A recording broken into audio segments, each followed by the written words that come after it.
Pepsi कारखाना से भजनी मंडल तक नाला बांधने ऐसा काम था।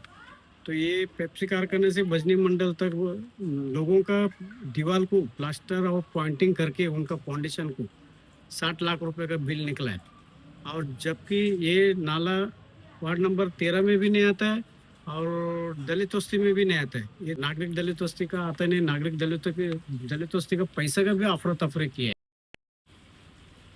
और जो स्थायी निर्देश के अनुसार काम होना चाहिए, एस्टिमेट प्रमाणे होता है, स्थायी निर्देश करके गवर्नमेंट का जीआर हो, जीआर के हिसाब से देखा जाए तो कुछ भी नहीं हुआ है। हा बघताय तुम्ही 60 लाख रुपयाचा नाला बघा, काळा काळा नाला. तर मी आता आहे अंबरनाथ मध्ये पेप्सी कारखाना ते भजनी मंडलला जाणारा हा जो नाला आहे त्याची 60 लाख रुपयाची निधी पास झाली. हा माझ्याकडे कागदपत्र आहे या नाल्याचा. 60 लाख रुपयाची मंजुरी झाली. तर इकडं 60 काय 6 रुपयाचं पण काम झालेलं मला कुठे दिसत नाहीये. ना कुठे कॉन्क्रीट झालंय बरोबर, ना पाईप्स आहे, ना ड्रेनेज नीट सिस्टम आहे, काय नाही. घाण कचरा तर तसंच होत चालली, वाहत चालली.